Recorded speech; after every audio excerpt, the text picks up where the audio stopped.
Bonjour tous et à tous. Good afternoon, everyone.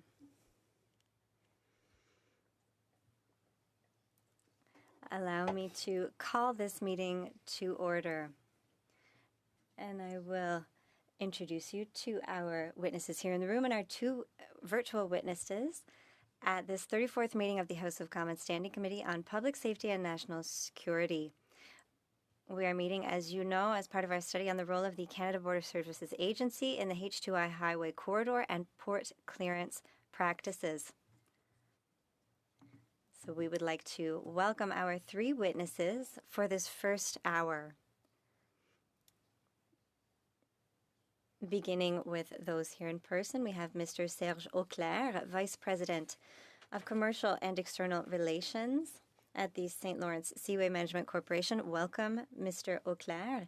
We also have Mr. Neil Dubord, retired Chief of Police and Officer of the Order of Merit of the Police Forces, and Mr. Jean-Paul Rodrigue, Professor from Texas A&M University. Both of these witnesses with us via video conference. You each have 5 minutes for your opening remarks. We will begin with you, Mr. Dubord, for 5 minutes, please.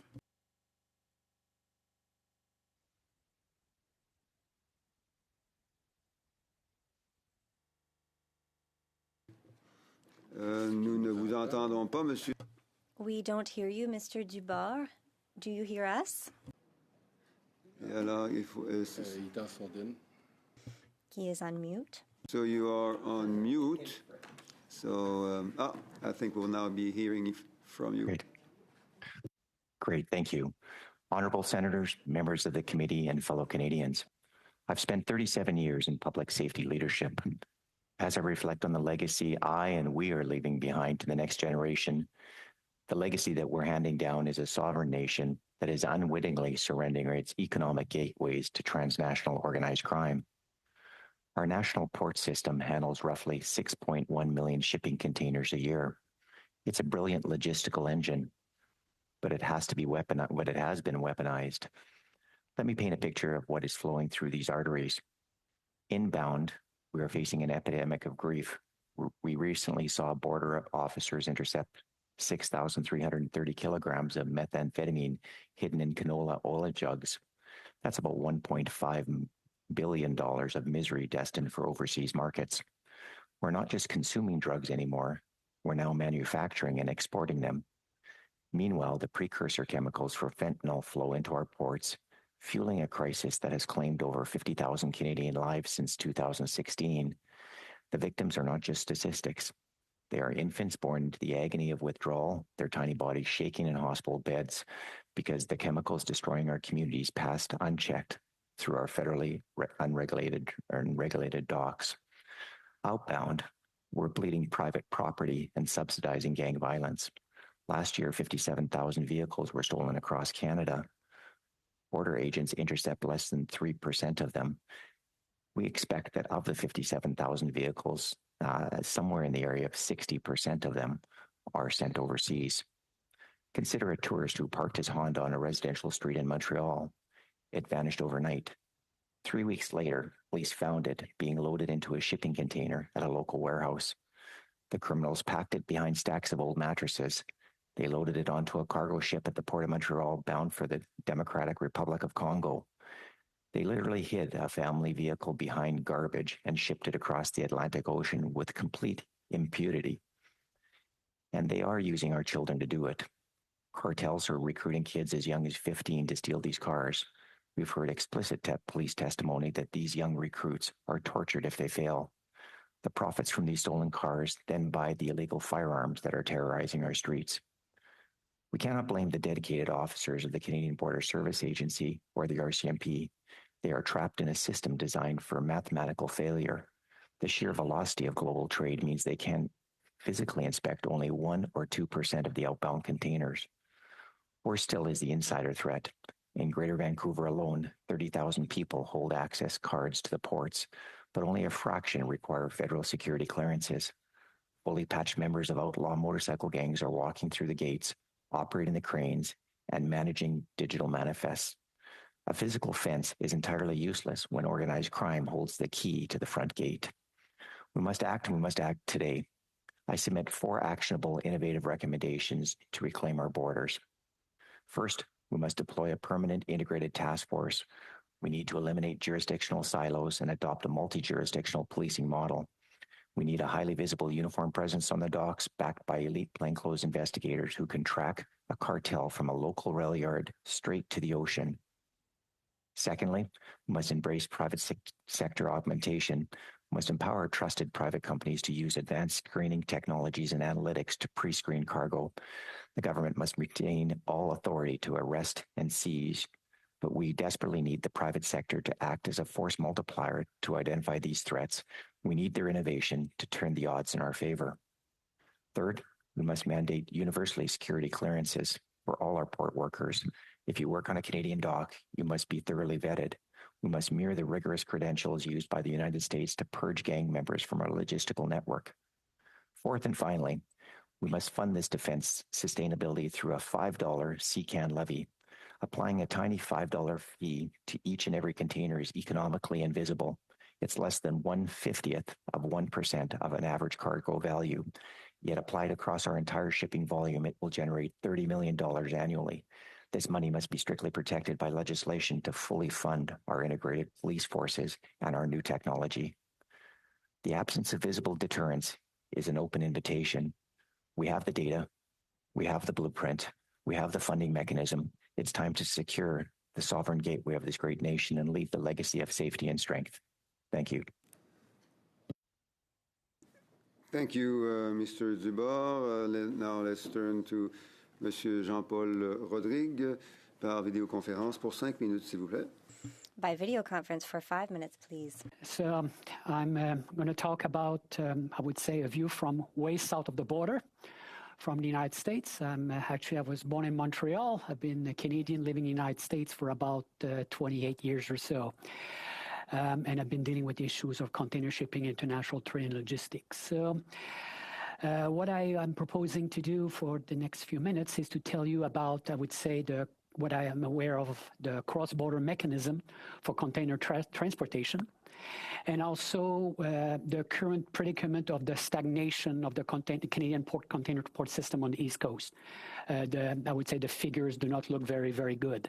So that will be the 2 points I'm going to discuss more in detail, and a few observations as part of this.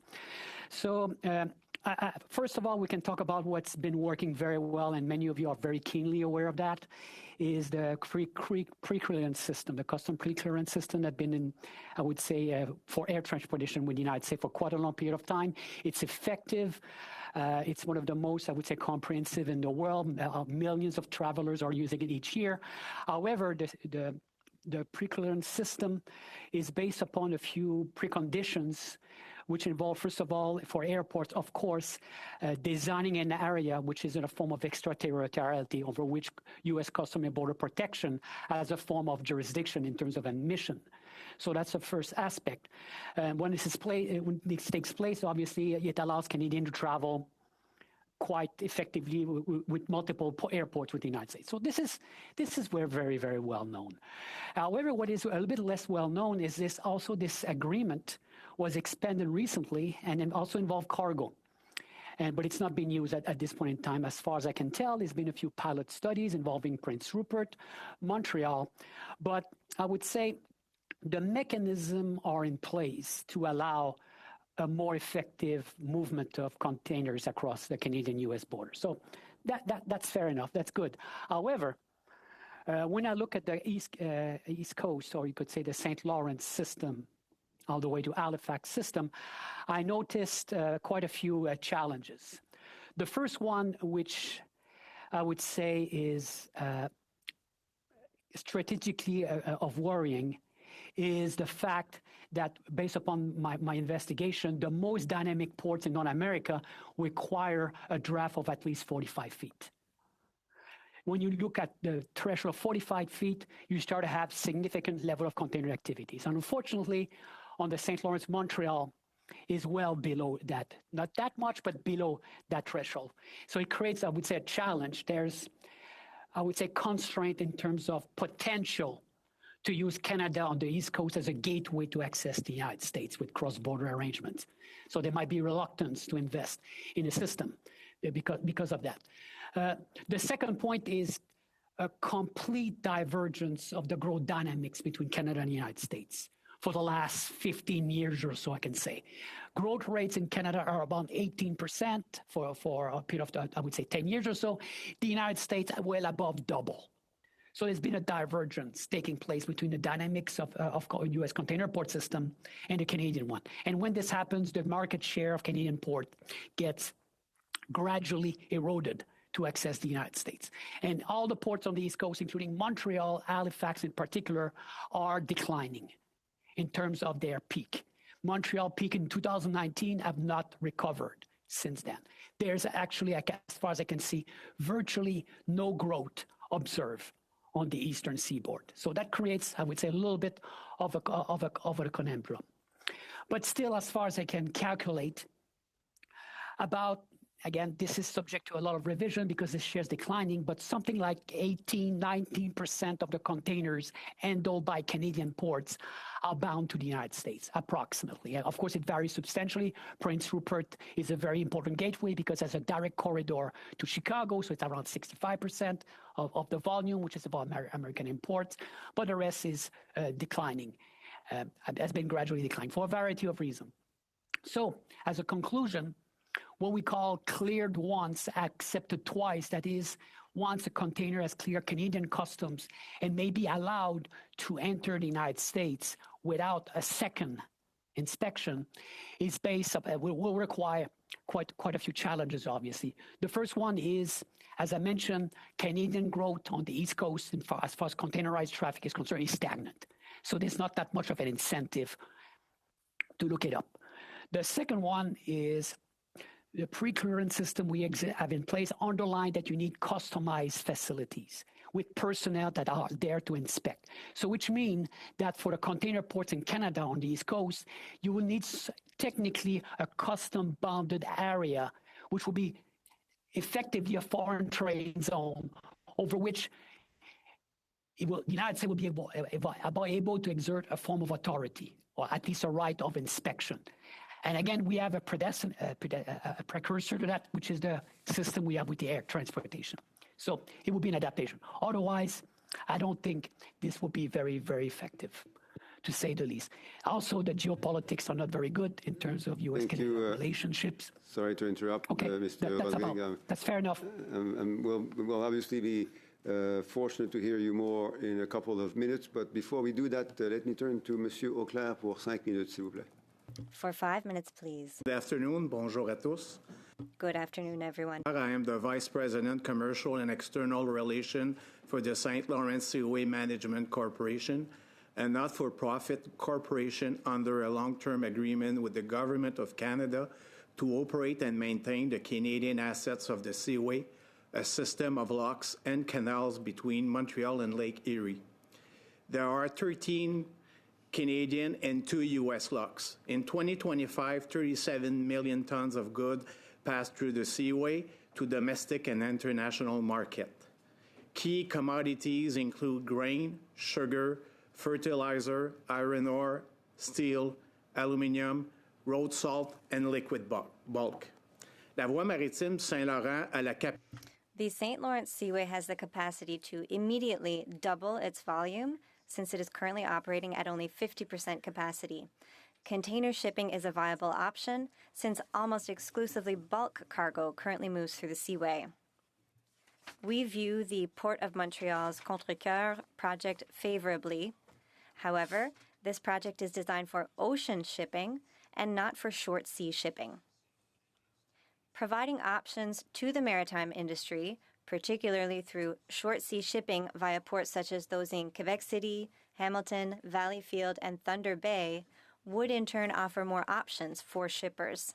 To achieve this, the Canadian Border Services Agency must be viewed as a driver of economic development. The commitment by the Government of Canada in Budget 2025 mandating Canada Border Services Agency, Public Safety, Transport Canada, Global Affairs Canada to identify additional ports for container import and export designation particularly in the Great Lakes St. Lawrence region like Quebec City and Hamilton.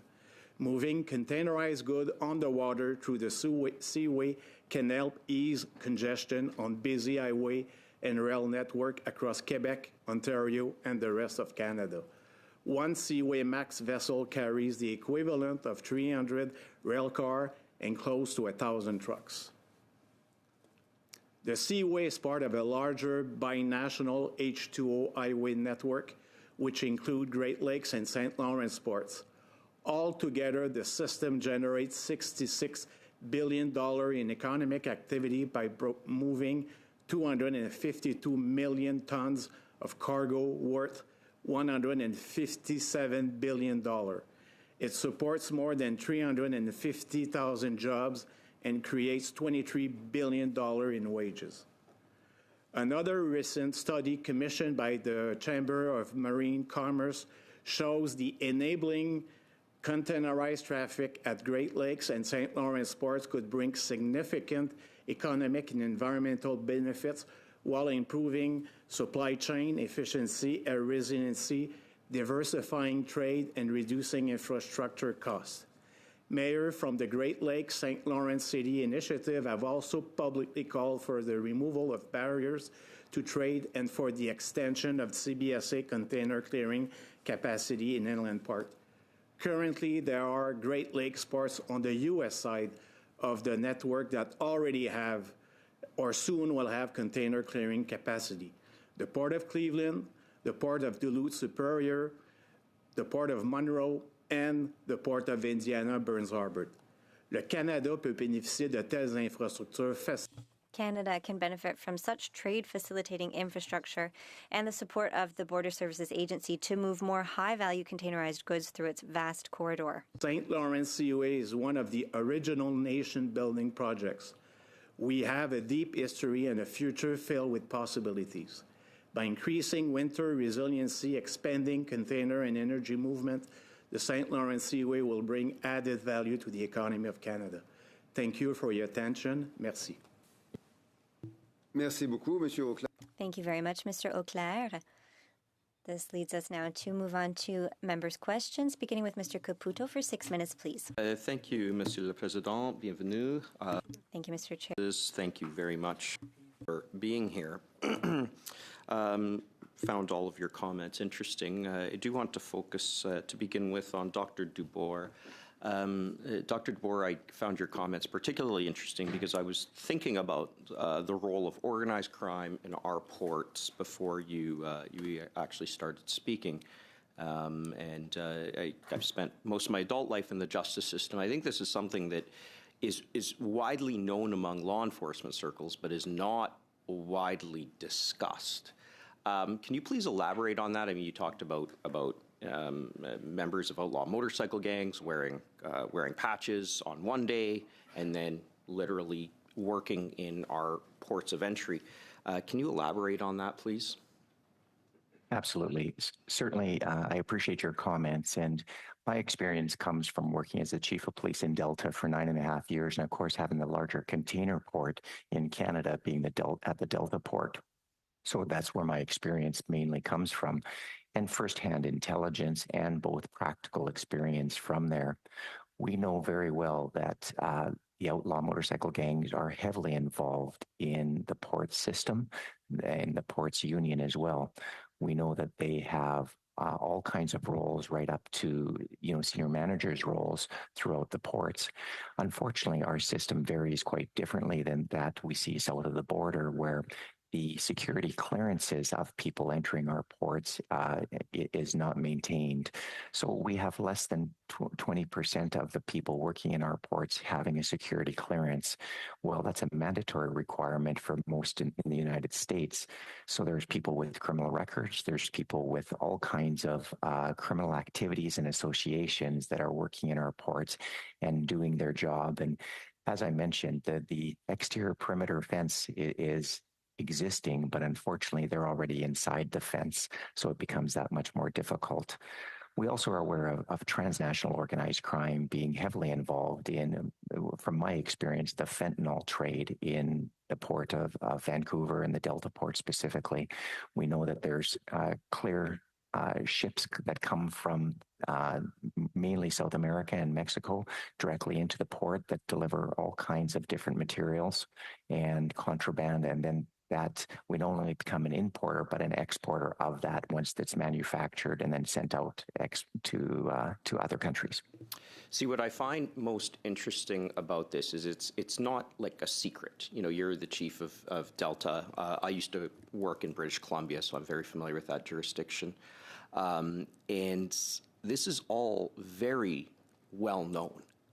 It might not be well reported or publicly discussed, but it's something that just, I think most people in all facets of the port system or the justice system know. I think I know the answer to this, but is there any requirement to have a security clearance? For instance, if you work in a lot of roles, a clearance is required. You couldn't be a correctional officer, for instance, or work with CBSA if you had ties to the outlaw gangs you were just describing.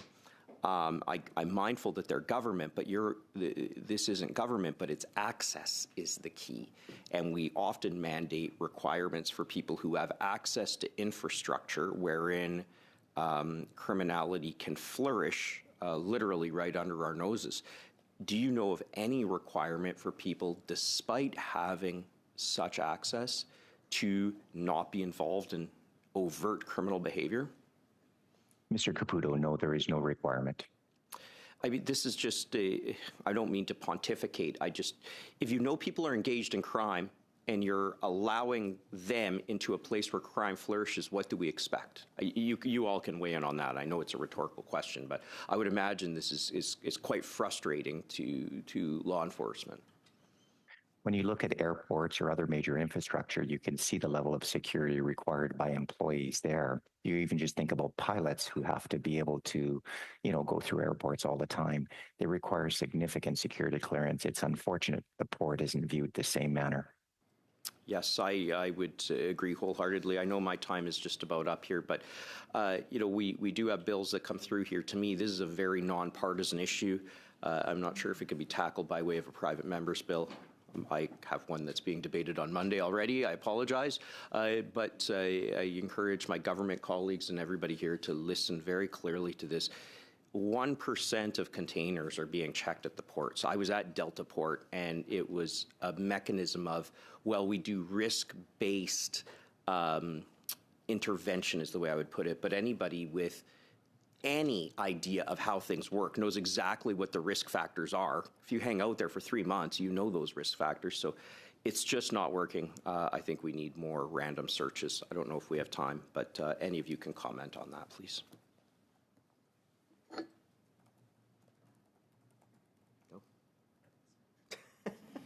No one thinks we have random searches. Yeah, if you wish, I can tell you, in the United States, ports are considered, I would say, very secure facilities. They need we call a TWIC card, Transportation Work Identification Card, subject to the, I would say, the review of the Bureau of Homeland Security. And about 1% of our containers in the United States are inspected. But they are very good detection mechanism in terms of bill of lading, also scanning technologies, which allow to fast track the process. So it doesn't seem to be too much of an issue as far as south of the border is concerned. Thank you, Mr. Caputo. Monsieur Ramsey, pour 6 minutes, s'il vous plaît. Mr. Ramsey for 6 minutes. So, Mr. Dubord, unfortunately, I don't have time to ask you too many questions, but you said many interesting things. So, using private companies. Automation. Si vous pouvez nous écrire là-dessus. If you could write to us more specifically about which mechanisms you're referring to there, the committee will certainly be able to consider all of that. Now, a question for Mr. Rodrigue. Mr. Rodrigue, you said that 18 to 19% of containers or goods in Canada are being shipped to the United States. However, you seem to believe that the growth would be done using that mechanism towards the United States. But are you not forgetting that 81 to 82% of trade is done towards Canada? Faites attention que lorsque je dis les... So 18% of containers, what I'm referring to is these are internationally imported containers which pass through the port and afterwards go to the United States. So just to clarify, of course, that is part of cross-border trade between Canada and the United States, but it's just a small portion, 18% through ports, as I said. So do you think to increase growth through Canadian ports, it's necessary for us to consider that part of that growth will be secondary to the United States, or do you think that instead we should focus on growth within Canada? Comme je vous l'avais mentionné, as you mentioned, macroeconomic conditions in Canada have weak multiplying effect on containers compared with the United States. That means that in the United States, with the same process, there would be a double growth compared to containers from Canada. So in order to increase containers in Canada, having greater access to points of entry in the United States, that could perhaps drive growth. But the last generation of vessels went through New York, and the trend is reversing. Question. So Chicago doesn't have that 45-foot limit either. Does that stop the Port of Chicago from developing? Well, it's very difficult when it comes to containers for the St. Lawrence. There's a project in Cleveland, but that is a vessel that also transports other things at the same time. If we talked about the St. Lawrence Seaway, we could talk more about that. But even in the United States, inaudible for the interpreter. So, Mr. Auclair, 250 million tons. You're proposing to double that. So how much of that is destined for the American market and how much is going towards Canada? The vast majority is destined for the Canadian market. Okay, and you mentioned Cleveland, Monroe, Indiana, and Duluth ports, 4 ports that are developing initiatives. What must be done for our Canadian ports to develop? What are the actions that need to be taken immediately to be just as competitive as those 4 ports? Well, I'll give you an example. My trade team was in England 6 weeks ago and met with a business that provides mining equipment. And they spoke to us about a case in Sudbury where they went through American ports to transport equipment to Sudbury because there was no port with clearance capacities along the Great Lakes. For us, this is deeply concerning because when we think of the famous Ring of Fire project, that makes us wonder because we're wondering if that equipment will be transported through American ports. And essentially, they said to us, contact us when there will be clearance capacity in the Great Lakes. So, containers lead to more containers. So you will not have the back call sending back goods if containers are not available. Containers are an extremely essential commodity, and no one's going to loan you containers for businesses. So the more options shippers have, the more cargo owners will have options and choices along the supply chain, and the more they will find things that work for their business. One last question for you. Regarding Contrecoeur, turning it into an international port, afterwards, will that make it more easy to apply things done at Contrecoeur elsewhere in the Great Lakes, St. Lawrence Seaway? Is this a competitor? They're not at all a competitor. It's a separate project. Contrecoeur wants to receive and return containers. Marginally, there could be what we call short sea shipping, which is maritime transport across short distance. A model like the Quebec City model would probably be better for the short sea shipping model. There are costs associated with every port and every model. And here again, it's a question of giving more options to people. But Contrecoeur is a good project for international container shipping, for exports. However, when we talk to the industry, it's not a model to transport a lot of maritime cargo. Thank you, Mr. Ramsey. Ms. de Bellefeuille, for 6 minutes, please. Thank you very much, Mr. Chair. I would just like to say hello to the interpreters because they're doing a wonderful job and they're letting me follow the proceedings. Mr. Auclair, my question is the following. You gave us an example in your speech earlier. You said, regarding the Great Lakes and the St. Lawrence Seaway and small ports, our situation is making it such that we're losing clients compared with the United States. Can you give us more examples? Let's imagine what that would mean if Hamilton and Valleyfield ports, which participated in a study, had clearance capacities. What would that mean? You know, ports all over the world are magnets for economic activity. That's the case everywhere. Over 80% of hockey teams who won the Stanley Cup are from port cities. That's no coincidence. They attract economic activity. In Valleyfield, there's already a business established there that has developed great capacity, for example, for business in the far north. So what would this mean? Well, we've talked a lot about Greenland and Iceland. There are certainly trade routes that could be developed based on people's expertise. The Hamilton region is interesting. I've had discussions about it. People from Niagara were telling us that ice wine exports have already been subject of experimentation, and imports have been done. And that would give new opportunities at worthwhile prices. Now, the presence of containers, regarding that, there will always be someone to use a container. Let's come back to the Montreal model. When it comes to returning containers, you have containers that arrive, and sometimes fees are very competitive, and sometimes you don't want to return empty containers. So just to fill up that container, people will generate business. And the key here is added value cargo, of course. If you want to send recycled paper to a country for it to be processed, that won't happen in the Great Lakes, but there are other value-added projects.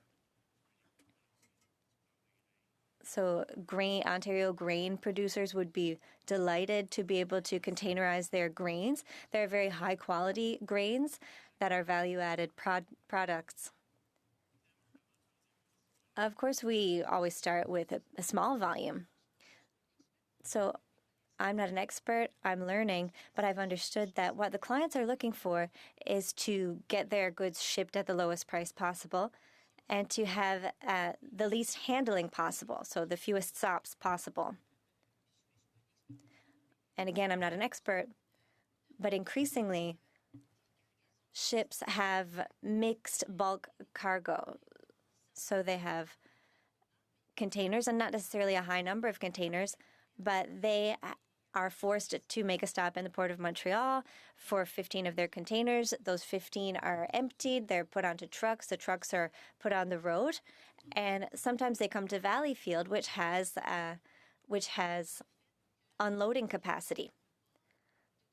And we don't understand why the CBSA doesn't want to give us clearance capacity at Valleyfield because the Port of Montreal is congested. So do you believe that it's necessary for us to support small, specialized ports to contribute to decongesting Contrecoeur or the Port of Montreal, which are doing big business, and they could just allow smaller ports to deal with mixed cargo? Well, you raise a very important point. So congestion on the highway. I often travel on the 401, and it's the same problem. There's also the matter of having direct services. But sometimes the price is not the critical factor. So to bring cargo to Sudbury, that was the example I gave you earlier, it's not necessarily the cost in that case that's the problem, but the speed. So let's give options to maritime users. Let's give options to cargo shippers, and they will make their decision and they will make it work. Mr. Auclair, we know, and it's been documented, that there are vessels that go straight from by Valleyfield, and we could process them if we had clearance capacity. When you talk to us about American competition, that means that the fact that we don't have clearance capacity makes it so that we are losing business along the Great Lakes and St. Lawrence. Absolutely. And we're losing containers, which we could send to local shippers who could export. Okay. Very briefly, would you have a recommendation to make to the committee on container clearance? Well, I think studies have been done on that. We are somewhat agnostic. We want for the network to come together, but definitively, I think we're going to miss the boat if we don't open the Great Lakes up to this. We know that they're not going to be huge vessels that will be going there, but recently talking with the industry, everyone was talking about new cargo that could be generated if we had clearance for containers. Thank you, Ms. de Bellefeuille. 5 minutes, please. Thank you. First of all, I want to thank Mr. Dubois for the presentation. I think Canadians should be alarmed if they know what's going on in our ports. I have a few questions. My first question is that I have in front of me a report completed by Mr. Peter German on the policing of the Delta Port. And of course, I think the information in the report seems to be very serious.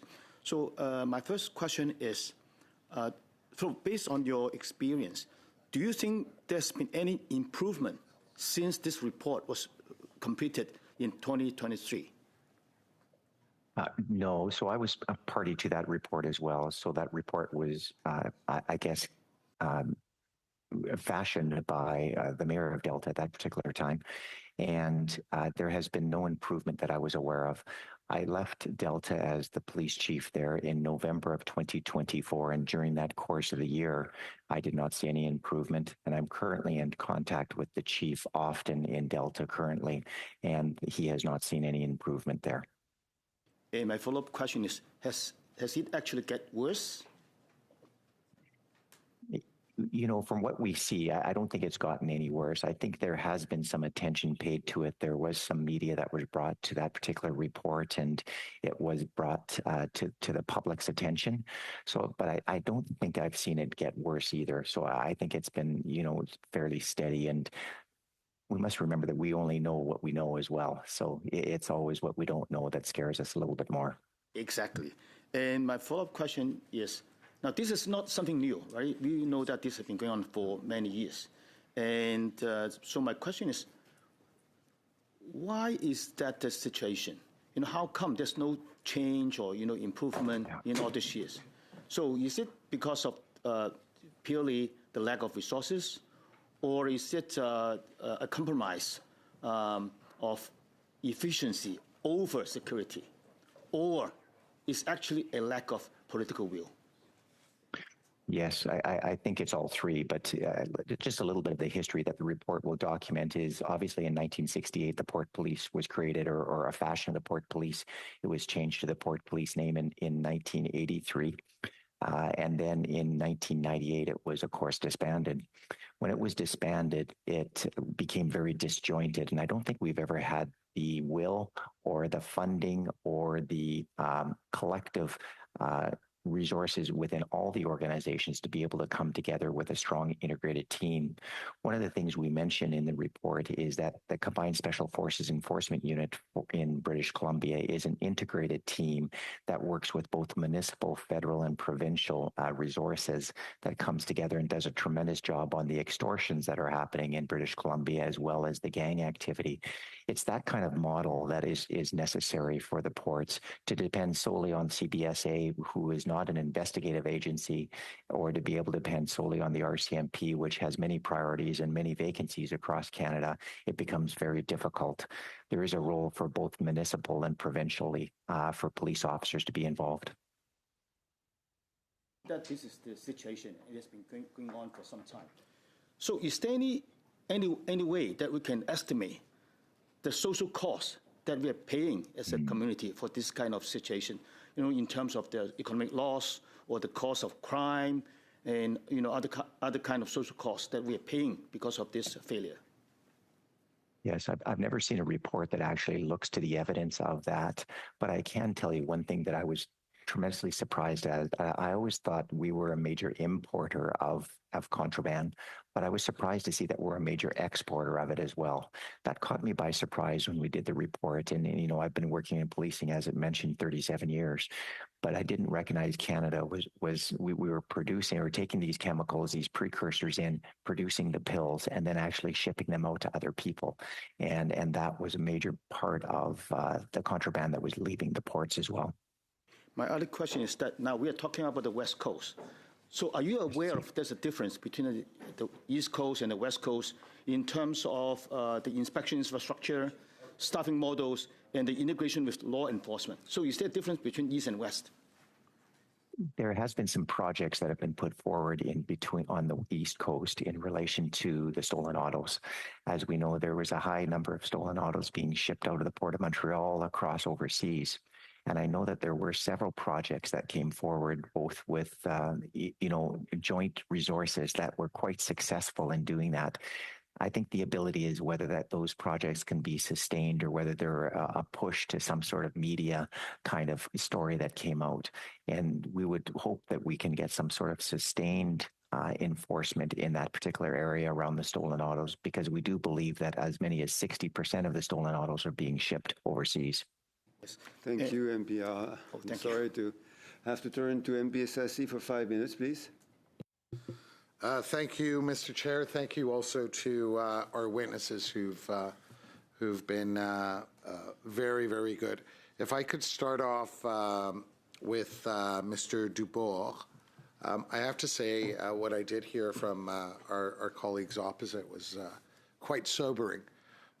He did say that this is an open secret about the ports in BC.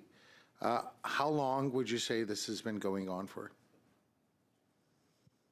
Certainly, I was the deputy chief in the Edmonton Police Service where I spent 25 years, and I came to BC in 2012. So I can talk specifically from 2012, and it was well known in 2012. So it's certainly been known for the last, 14 years. And you talked about the need for security clearance. I can understand security clearance being something that can be undertaken for prospective employees, but given the state that you have alerted us to, what needs to be done? Yes, when we thought about that with Mr. German's report, we thought about how do you implement such a policy when there already are, close to 30,000 employees working in ports. So the thought would be that it has to start from the beginning, right? So when you're hiring new employees, it has to start there. Let's put in a policy that would see any new employee hired, it would then have to have a security clearance or validation. I think as people move up or get promoted, they would also require that, security clearance as well. So there'd be another opportunity to work inside as people move to different jobs or move up in the chain of command. Thank you very much. And what would you say is the best report you could refer us to that talks about some of these challenges at the port? Yes.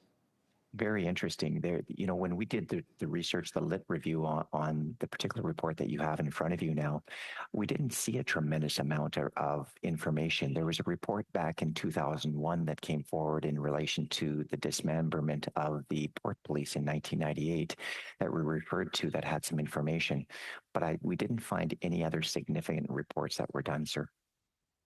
Thank you very much. Now, if I could go to Mr. Auclair. Mr. Auclair, you were talking about how the St. Lawrence Seaway was a nation-building project. Would it be fair to say that the money that we're now committing to ports and to harbors is the most ambitious thing we've done on this particular end since the St. Lawrence Seaway was created? Well, you know that I'm a bit biased regarding the importance and how great the Seaway was as a project, but I think that building up our infrastructure, my understanding, especially with the fact that we want to increase the east-west economy in Canada, that we want to increase export and imports, obviously building up infrastructure that will be able to support and enable companies to participate is certainly a project that could be called nation building, that's for sure. And I didn't mean to say it's as big as the opening of the St. Lawrence Seaway. I was just saying since then, this would probably be one of the biggest nation-building projects. You spoke about how should we be using more ports, that will ease pressure not only on our highways, but on railways as well. Could you elaborate on that, just so more members are familiar with the facts? Many years ago, I was involved in the port industry. I was an executive in the port industry. And I kind of remember a project that CN wanted to do in Milton. And I'm not sure that project ever came true. There was a lot of opposition from the public. So, ports already exist. They have their footprint. In many cases, their capacity there.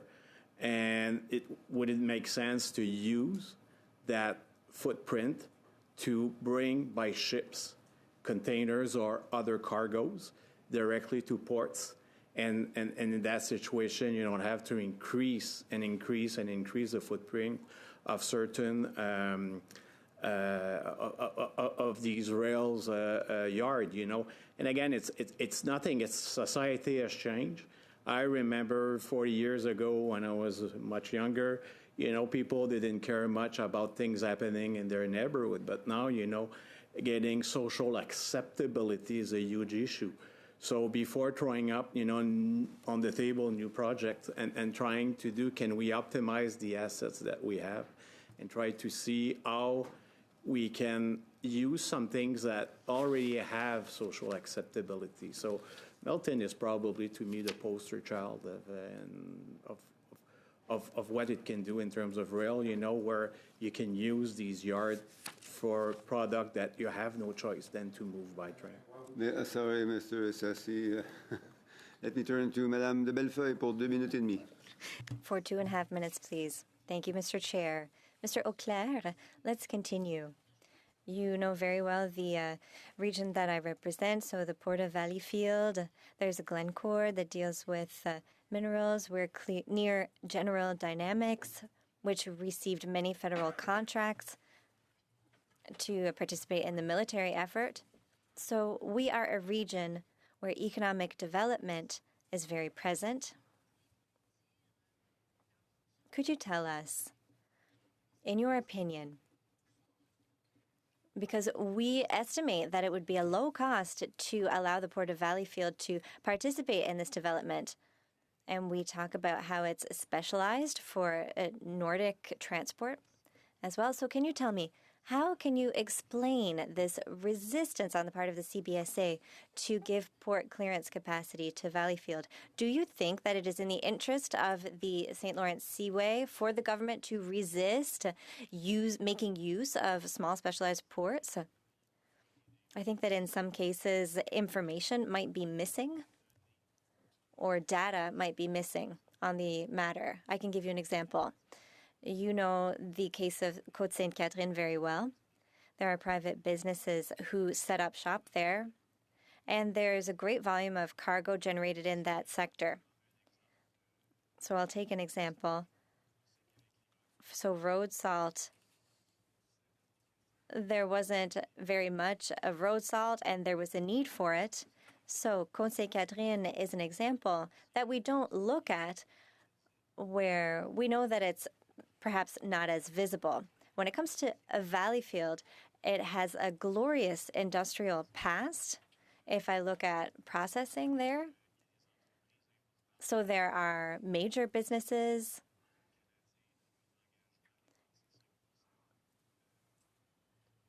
We exceeded 5% of our GDP for that time. The problem is that we have a tendency to sometimes develop a lot of infrastructure, but that might happen too late for our needs. Whether it be in terms of staff or equipment, we need to be able to make use of infrastructure that is already there. And sometimes the idea is not to build it and say the traffic will come afterwards, because here the traffic is already there. The question now is, how can we increase that traffic and create opportunities for shippers?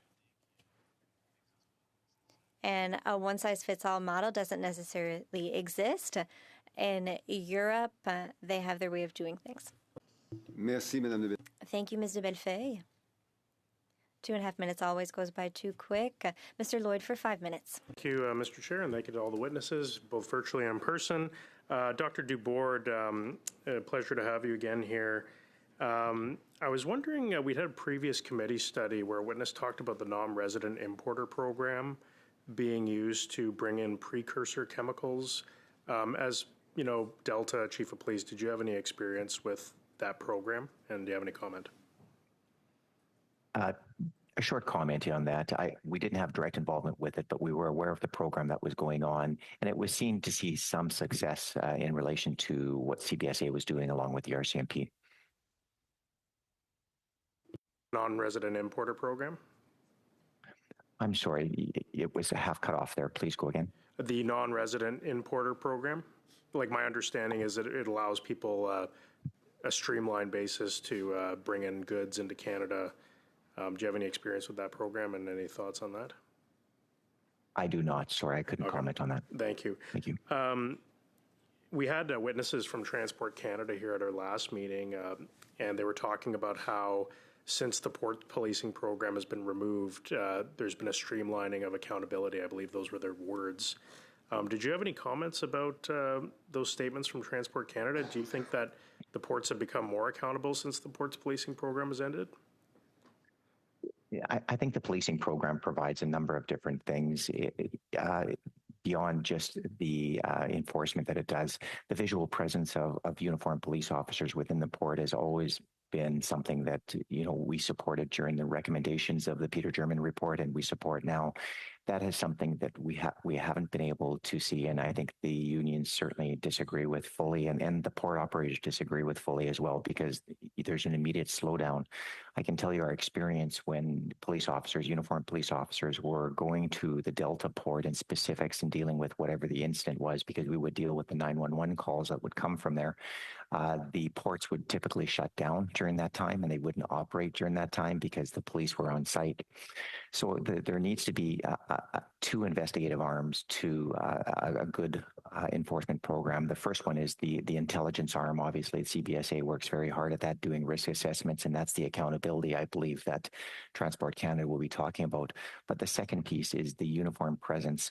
We all like to see the uniform presence. We like to see the police cars in our cities, and that does something in relation to prevention. You sort of already answered this question, but can you tell us what the gaps are in enforcement and protection at the ports? Absolutely. So CBSA does not have the investigative ability to be able to investigate this. So they can find and seize, but they don't have the investigative ability. That goes over to the RCMP. The RCMP has been has had difficult times being able to do those investigations. At one point in time, there was what was called the Waterfront Unit, which was a unit that worked in Vancouver that allowed an integrated approach. So it brought municipal officers into an RCMP controlled and managed program that worked on investigations together. That program was disbanded for some time and then brought back after the report in 2024 in a limited way. It's still not fully staffed.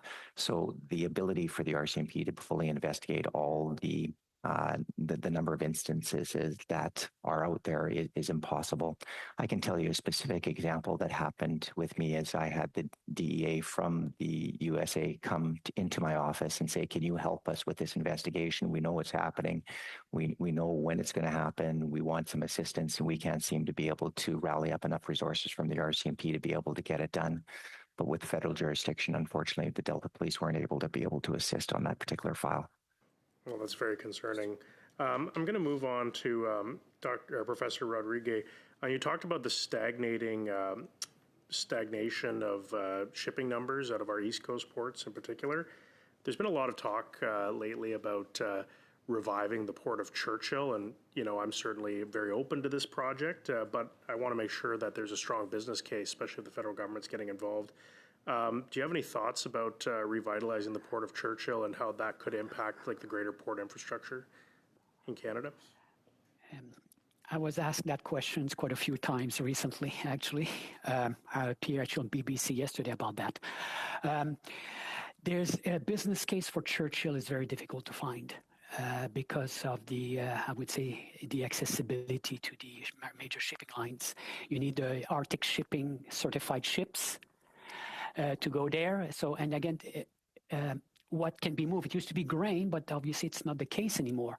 So again, in a short term, there's a very limited currently business case as far as we can find for Churchill. Outside maybe something we're not aware, maybe some strategic mineral as a resupply base for the Arctic, but it does not fit I would say the structure of the current temporary container maritime shipping system around the world. Actually, most of the major shipping lines in the world have declined to use the Russian sea route on the Arctic because it does not fit their business model. Thank you. Sorry, MP Lloyd, to cut you. Moving to MP Pelowski for 5 minutes, please. Mr. Auclair, I'm one of the 2 members of Parliament for Thunder Bay. At one time, one of our claims to fame was the fact that we had the greatest number of grain elevators in the world. Much of the world, Europe and Africa, after the Second World War, was fed by Canadian grain going through the port of Thunder Bay. But the nature of cargo has changed in recent years. There's less bulk and there's more things going by containers. And yet the Thunder Bay port basically, I think, takes almost 0 containers. Now, it would seem to me that this is very low-lying fruit if we want to invest in our infrastructure, if we want to diversify trade. I certainly read the report of the Chamber of Marine Commerce, which makes, I think, a pretty good business case for the fact that we ought to have CBSA in some of these ports. And we had the last meeting, we had the authors of that report were here, and we asked them questions. Afterwards, interestingly enough, we had Transport Canada here, and we said, well, what do you think about their numbers? And they said we can't verify their economic analysis because they thought their data was incomplete.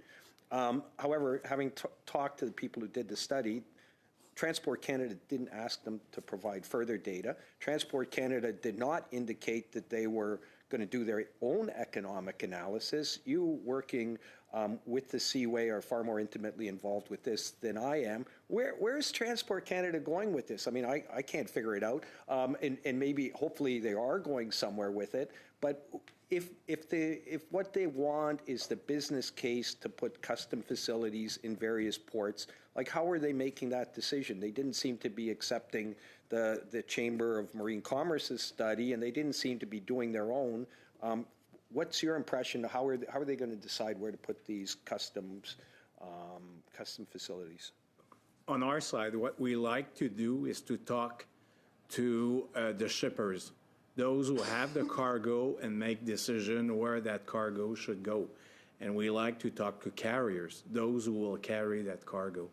And when you start having these conversations, of course, an economist will build a model, and usually it's very well built in the sense that, they know that everybody's going to challenge them, and they don't want to lose their reputation. So I'm not challenging,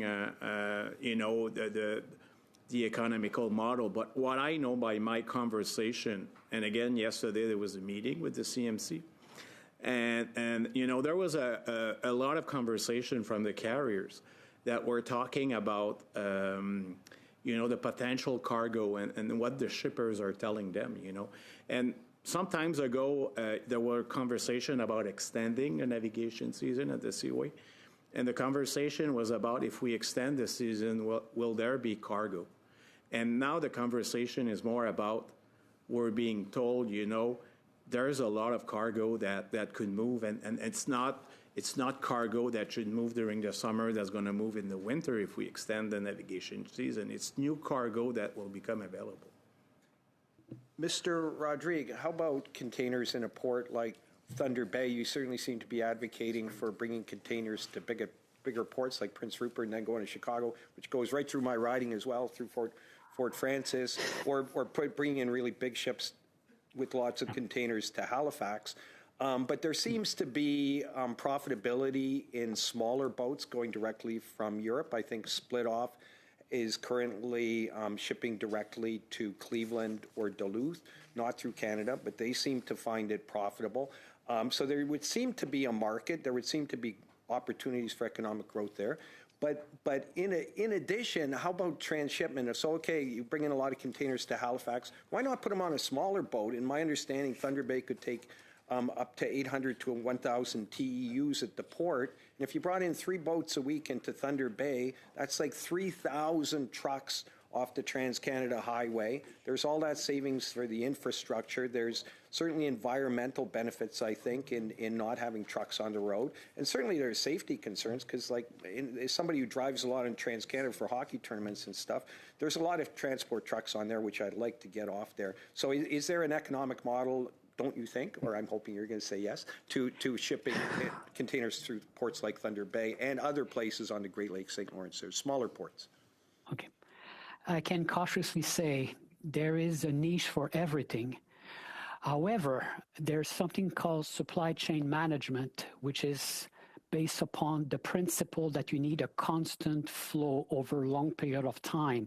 And if you interrupt these flows, you break the business model.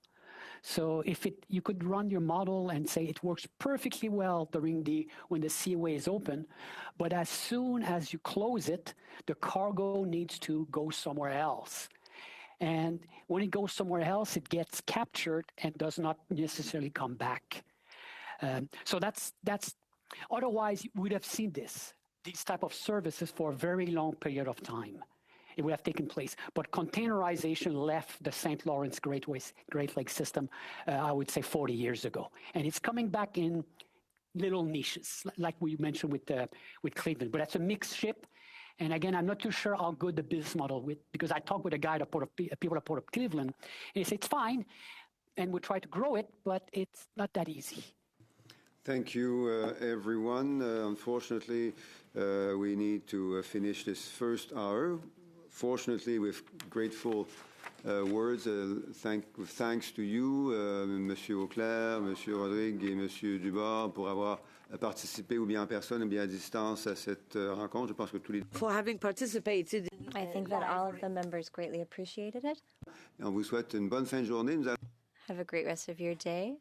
And we are going to suspend for a few seconds just to bring in our witnesses to greet us.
Thank you.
We're going to resume our meeting for a second hour. We will be continuing our meeting with new witnesses. We have the pleasure of welcoming, to begin, Mr. David Rivet, President and General Manager of Desgagnés Transarctique, Inc. We have Robert Bellil, President and Chief Executive Officer of QSL International Limited, joining us by video conference, and Mr. Saul Polo and Ms. Gabrielle Lavallée, both of them from St. Lawrence Ship Operators. So thank you all very much. We will be beginning with 5-minute remarks for each witness, and Mr. Rivet will be beginning for 5 minutes, please. The committee, thank you for the opportunity to appear today. I'm here on behalf of Desgagnés, a Quebec-based maritime and logistics group with roots dating back to the 19th century. Our operations span the St. Lawrence, the Great Lakes, the East Coast, and the Canadian Arctic. In 2023, our group acquired the Valleyfield operating activities and entered into a long-term arrangement with the Port Authority to operate the facilities. Our issue is practical. Valleyfield can and already receives a range of cargoes.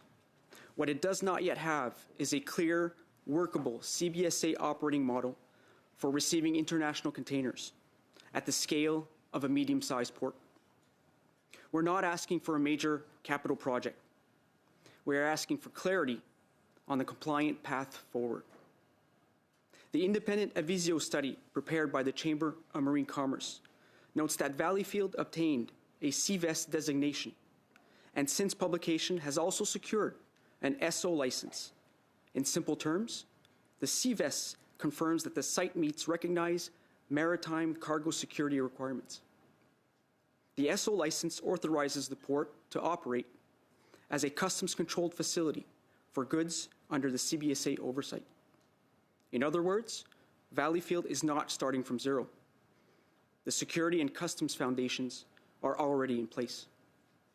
The same study also points to a secured, fenced, and continuously monitored facility, reoccurring past CBSA screening operations, 2 regular liner services with Europe, and projected annual throughput of roughly 1,500 containers in 2023 before the operations were paused.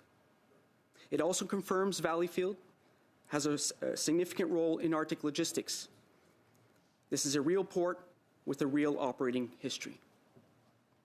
We are already involved in the development of initiatives that include planned voyages to Greenland. This is not hypothetical discussion about future Arctic trade. It reflects real commercial activity now taking shape, with real planning and real cargo potential. If Canada wants a stronger Arctic supply chains, greater redundancy in the St. Lawrence corridor, better access to non-US markets, then leaving a proven port with regulatory uncertainty works against these goals. The policy question should therefore be framed properly. The question is whether CBSA can apply an existing risk-based approach in a way that is proportionate to the operating reality of a medium-sized port. CBSA itself has told this very committee that imaging deployment depends on risk, infrastructure, and operational requirements. That it already deploys mobile technology, and that it does not intend to install fixed large-scale imaging everywhere. That points to a practical conclusion. The solution for Valleyfield should be adaptable, risk-based, and proportionate to volume. This is important because containers from international origins must be screened at one of 5 first ports of arrival, 3 of which are on the eastern seaboard. At the same time, based on what is publicly available, the Canada-US Treaty Framework does not appear to contain any clear limitation that would prevent Canada from considering a compliant model for medium-sized ports, such as Valleyfield. That suggests the issue is not fundamentally legal, it is operational. And that matters because containerization is central to modern trade. Containers make freight movement more efficient, secure, and scalable across marine, truck, and rail networks. They are the standard logistics format that transports resilient supply chains. They should not be treated exclusively through large terminals. Avisio also estimated that under the costliest Valleyfield scenario involving mobile screening, the annual CBSA-related cost would be under $50 per container. Against that, the projected annual benefit is more than $5.2 million, and about $2.13 million in federal revenue. The federal revenue impact would offset the screening costs in roughly 9 days. Our request to this committee is straightforward. Recommend CBSA undertake a formal implementation assessment for Valleyfield and define the conditions for a compliant, medium-sized solution, including staffing, infrastructure requirements, cost recovery, and pilot parameters. We're not asking Valleyfield to be treated as a major gateway. We are asking CBSA to show how a secure, proportionate, risk-based model can work at a medium-sized port. The asset exists, the demand exists, the rationale exists. What we need now is operational clarity. Thank you. Merci beaucoup, Monsieur Rivet, qui nous permet de... Thank you very much, Mr. Rivet. We will now give the floor to Mr. Robert Bellil by video conference for 5 minutes, please. Mr. Chair, dear committee members, as a president and CEO of QSL, thank you for giving me the opportunity to share our perspective on the essential role of maritime transportation in the Canadian economy, and more specifically, on the role that the CBSA can play in the H2O highway corridor. and in port clearance practices. Thank you for the opportunity to appear before you today to discuss the essential role of transportation, maritime transportation in Canada's economy, and more specifically the role of CBSA within H2O highway corridor and the current port clearance practices.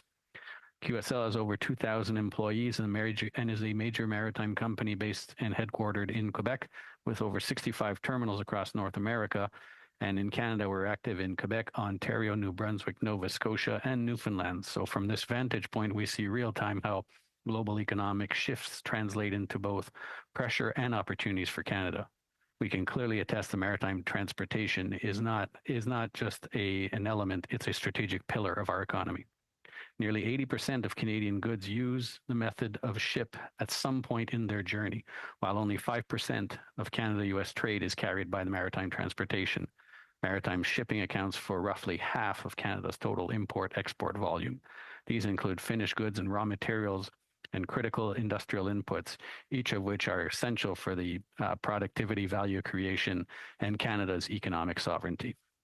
4 major gateways structure trade flows to North America: the Atlantic Coast, the Pacific Coast, the Gulf of Mexico, and the St. Lawrence Great Lakes Corridor, also known as Highway H2O. These corridors do more than move goods. They support entire industrial ecosystems across countries, provinces, and states. Les récents programmes fédéraux visant à soutenir les infrastructures. Recent federal programs aimed at supporting port infrastructure are welcome and were highly anticipated. The policy direction is sound. The challenge now lies in their implementation, which must be accelerated. SA has limited clearance of maritime containers at only 5 Canadian ports, being Halifax, St. John, Montreal, Prince Rupert, and Vancouver. Under current requirements, containers arriving in Canada must be inspected by CBSA, including radiation detection. Within QSL's Canadian operations, containers may occasionally be carried as part of general cargo, typically containing complementary components. Prior to 2023, exemptions could be requested, allowing CBSA officers to conduct on-site clearance using mobile radiation units. Since 2023, however, this is no longer possible. This loss of operational flexibility has resulted in additional costs and significant logistical challenges for cargo owners and operators, with broader economic impact. Concrete example: our Bickerdike terminal, which is actually a container terminal, but for domestic, and also one of only a few terminals in Eastern Canada to have a ro-ro ramp, was recently forced to turn away a vessel carrying several containers. The cargo ultimately discharged in Baltimore, despite the shipper's preference to use Canada and the fact that the consumers were Canadian. Situations such as these reinforce the perception that Canada's ports lack flexibility, encourage shippers to favor U.S. ports. Par ailleurs, bien que le budget fédéral de novembre 2020 Furthermore, although the November 2025 federal budget identified the container terminal project led by QSL at the Port of Quebec as a strategic initiative likely to stimulate private investment and diversify Canada's trade, we hope for a resolution soon. The joint application by the Port of Quebec and QSL was, however, submitted as early as November 2023. Such delays are concerning, given the critical importance of the maritime sector to our economy.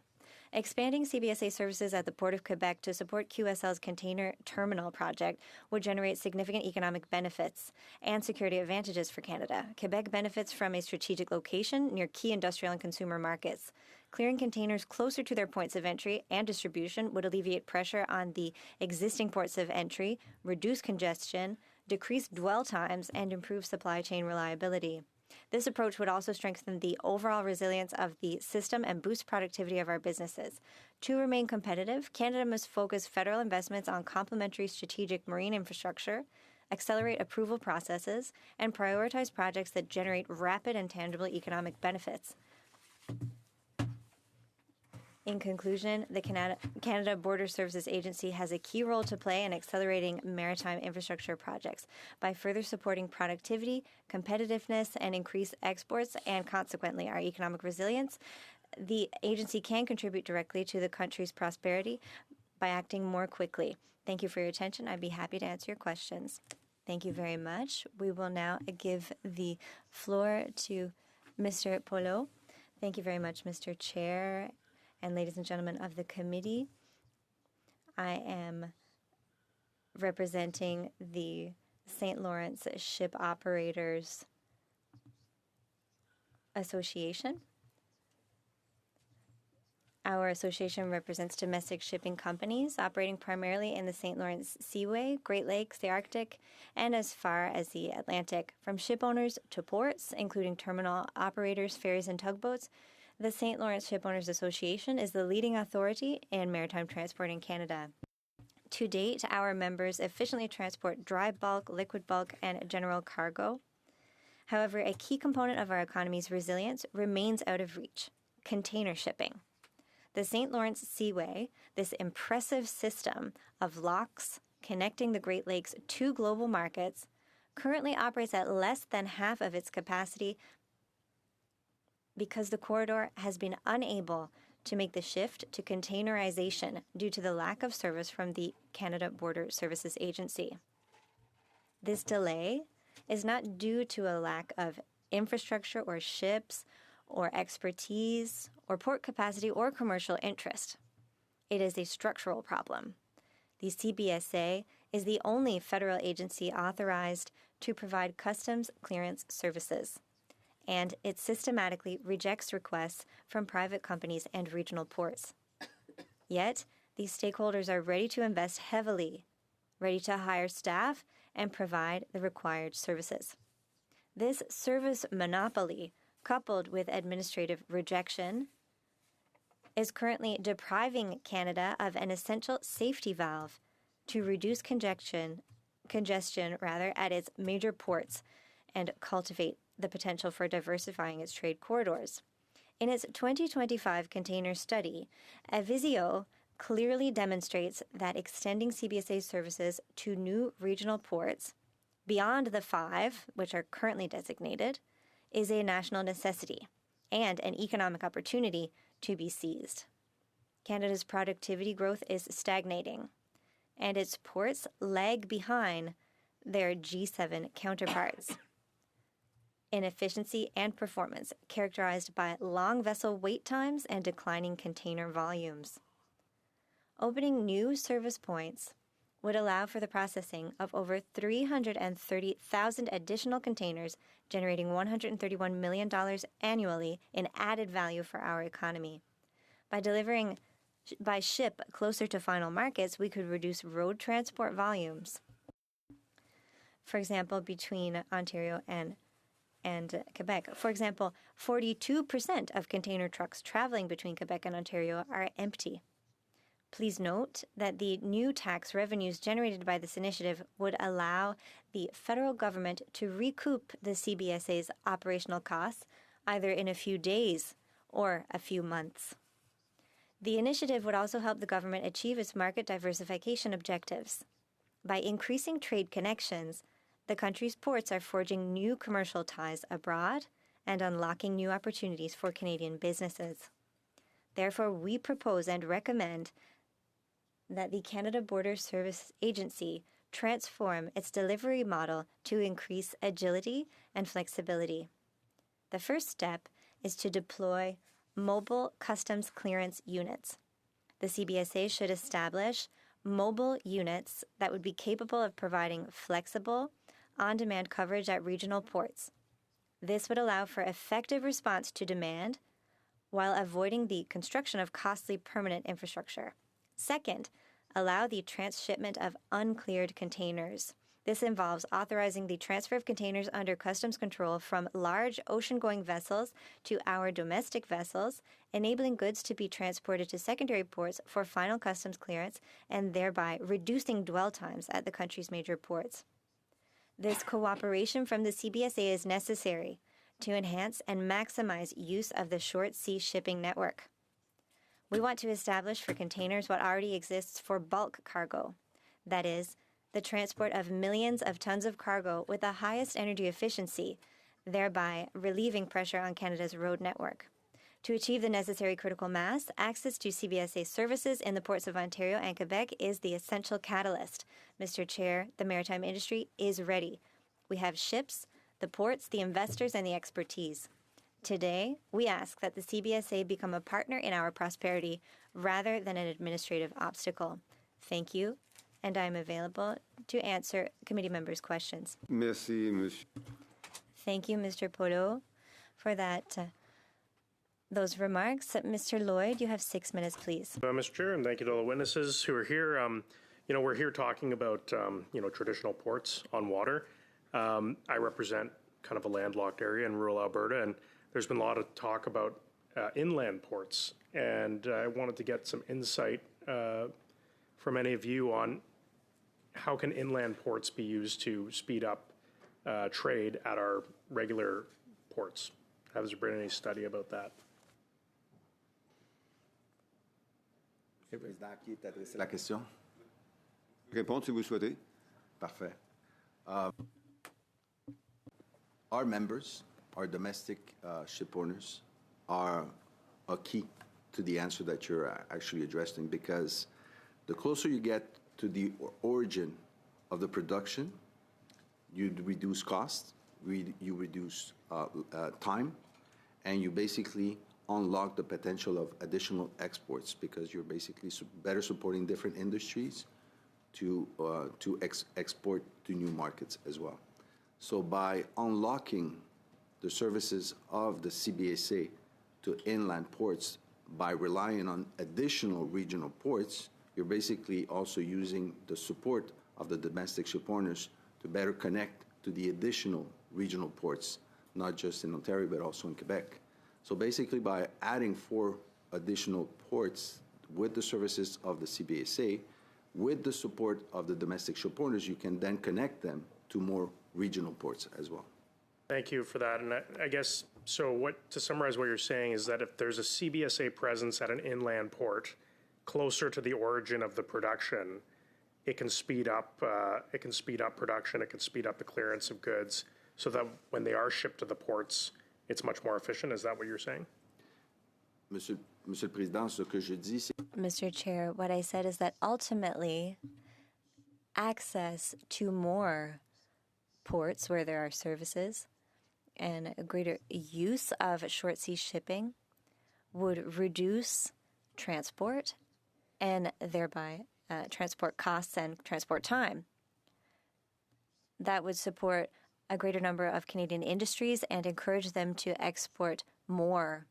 And above all, it would unblock the current transport system where there is a chokehold, a choke point in Eastern Canada. There is congestion that results on highways and on rail transport as well. Thank you. I think maybe this one for Mr. Rivet. What investments do you think are needed to be made to small and medium-sized ports so that we can avoid some of the congestion and the bottlenecks that have been talked about, particularly given that you're dealing with Arctic shipping, and we want to be able to ship within Canada. We know there's a huge increased cost of living in the Arctic, partially because of the shipping costs. What are ways that we can ease the supply chain so we can bring costs down for Canadians who are living in the Arctic regions? Yeah, I think one aspect is there's already a network of ports that are very much in place, and our previous speaker, Serge Auclair, that from the Seaway mentioned that is maybe one first phase is to optimize the use of the existing port infrastructure. Valleyfield is one. There are others within the St. Lawrence and Great Lakes region that can be utilized in order to facilitate international trade, international corridors. Then it's a flexibility in terms of assets with CBSA to support screening at these regional levels. That would definitely facilitate aspects. Valleyfield, and there are others, are key Arctic gateways, one of which the projects we're working on right now is to develop Greenland. It directly ties within the federal government's incentives right now. We are a Canadian port, Canadian ship owners with Canadian expertise. A project like Greenland development will be inhibited if we cannot receive containers from international origins. And the rationale behind that is once you mobilize cargo for the construction and you start doing the resupply of the mine, cargo has to come back to its consolidation point. Not having that ability to receive those international containers from a place like Greenland will inhibit our involvement. And that's something that, I think has been identified, is that you can send full containers to locations, but if you have to send empty containers back, it's not that profitable for companies. So we need to create new connections at the ports or somewhere along the way so that we can ensure that we're bringing goods back so that we can have profitable sea routes. Is that What sort of trading partners would we be talking about when we're talking about the Arctic? To your point with regards to the containers, if we do ship full load containers out to destination, the empties have to come back to the point of origin to then be what we call in our restuffed. That has to be a balanced trade. So that would be impossible to do without the screening capabilities. And hence, the cargo would have to, empty containers would have to go through an area, potentially like Baltimore or East Coast US. At that point in time, the shipper would then completely deroute and not utilize the Canadian base facility for their resupply operations. So it has to be a balanced trade, and you need to have the capability not only to export, but also to import. Thank you, MP Lloyd. MP Akan, for 6 minutes, please. Thank you, Mr. Chair. Thank you all for joining us today in such an important study at our committee. And we recognize that the private sector leadership from our major shipping firms and terminal operators is the engine of our maritime economy. And the government's goal is to ensure that the CBSA services and infrastructure projects like Contrecoeur act as a strategic tailwind for the investments made by the companies across the corridor. My question will be to Mr. Rivet. Mr. Rivet, your sector, you're here, sorry. Your sector serves as the primary guardian of our Arctic supply chains. While the current CBSA footprint at the Valleyfield intermodal site provides a strategic foundation, how can we further align the agency's modernization plans with the leadership of major transporters to ensure that these secondary ports become gold standard gateways for northern sovereignty? First off, our group and other maritime organizations, Canadian organizations, have been pioneers in developing and resupplying Arctic regions. We have unique capabilities. We have unique assets in terms of ships, in terms of lightering operations in the Arctic. And we have that expertise of which now international organizations are turning to us to help them develop international resource sector operations. And that is quite flattering and quite unique, but it is limited today by not having the ability to receive containers from international origins, as we talked about before, as such in Greenland. So we need flexibility in terms of CBSA to come on call when required to scan containers upon reception. That flexibility is key, the agility. And in doing so, there's ways to do that. And it's up for the CBSA to look at the operational model. But up to today, they've been very limited in terms of looking at different types of alternatives, other than applying the current recipe, which is major gateway terminals of handling millions of TEUs per year. Thank you. So as someone you mentioned as well, who manages complex vessel rotations, I'm certain you value predictability as well as flexibility above everything else.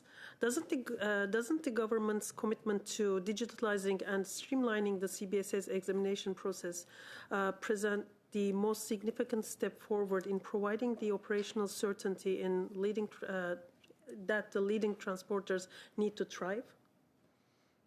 I think there was a previous speaker on this session prior that mentioned that there's maybe opportunities there to do better pre-screening, utilize data which does exist today in terms of electronic bill of ladings. I do believe that there are elements in terms of technology that can be put in place to help CBSA identify potential risk and scope and deploy their assets accordingly. Thank you very much. Mr. Belli. Last year in the Committee on International Trade, in your testimony, you specified the importance of expanding maritime infrastructure to boost productivity, the fluidity of goods, and opening Canada's access to new markets.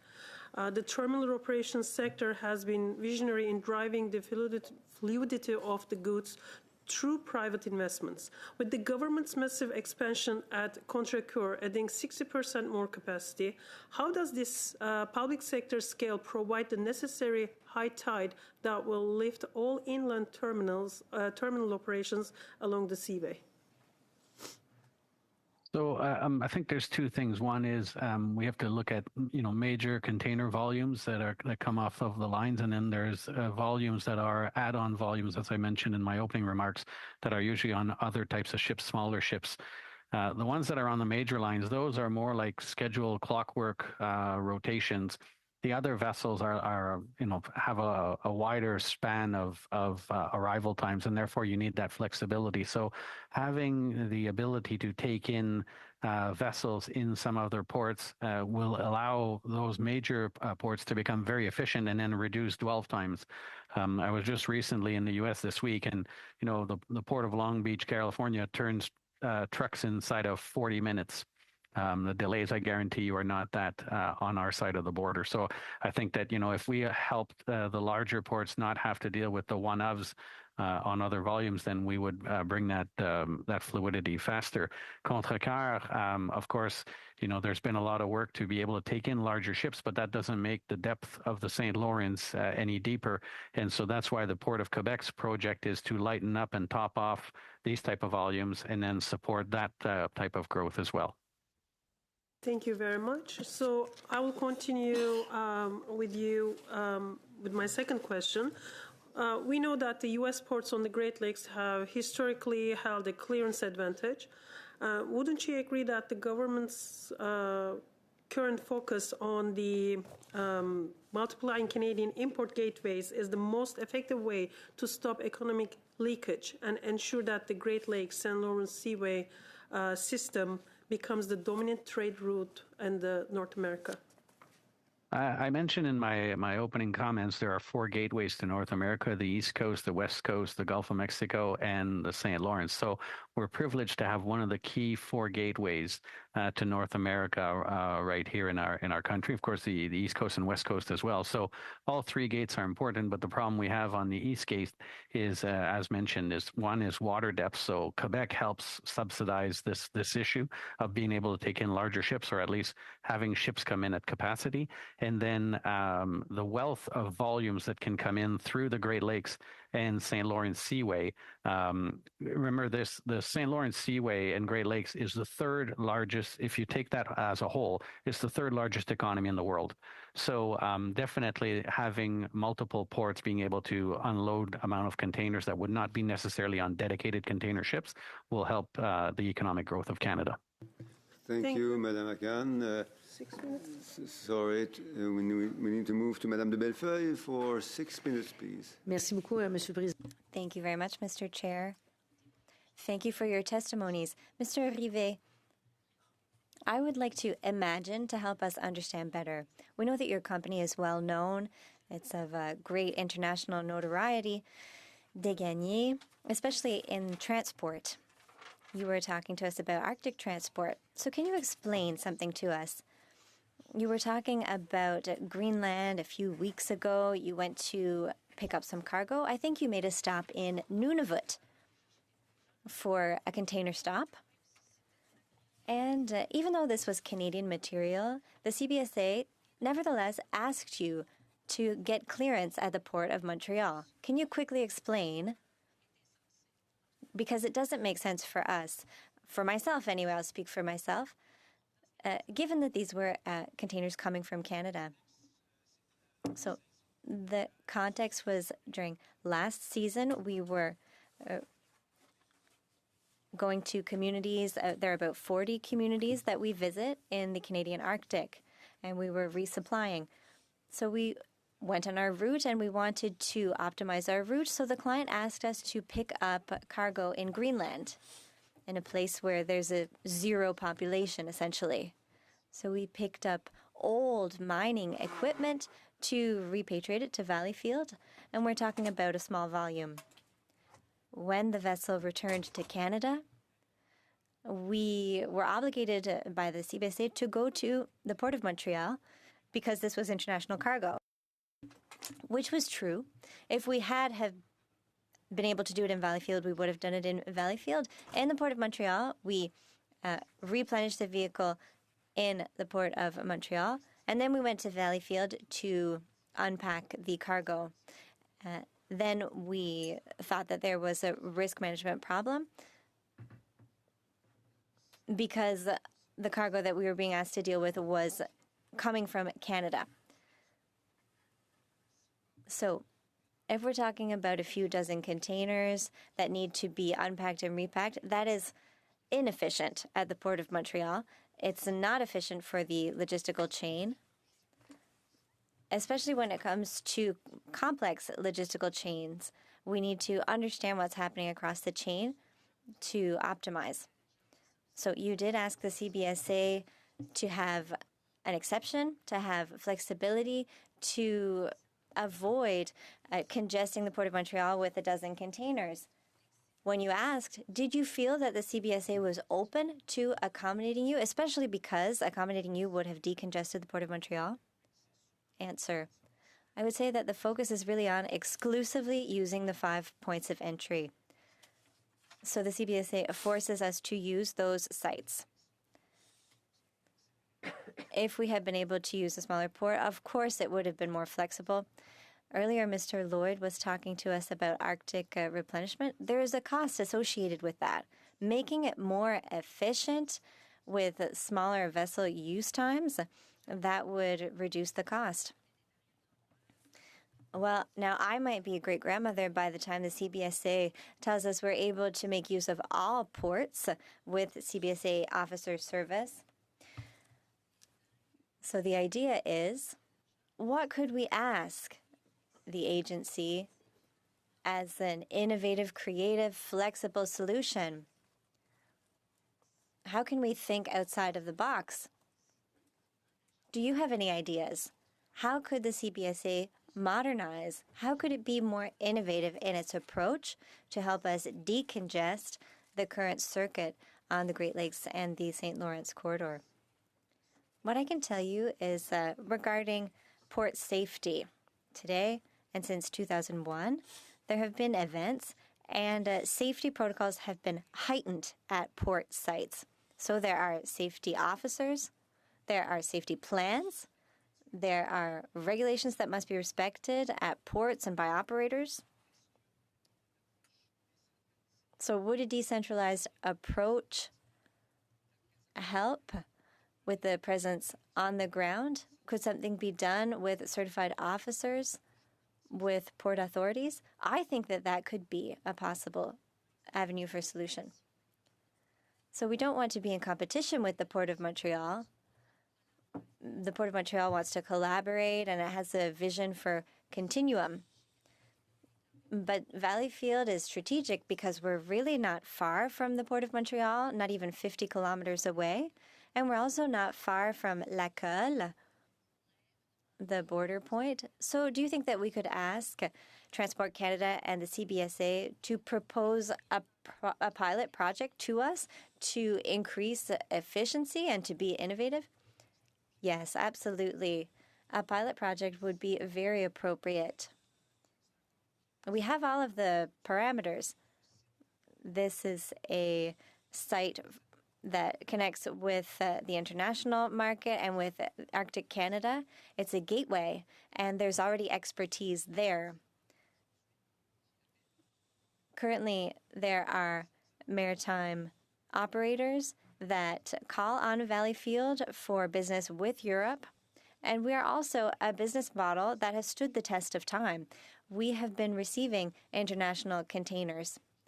So why not try something operationally where the risk would be, of course, managed, but it would be a more flexible model? Thank you very much, Mr. Au, for 5 minutes. Okay, good, thank you.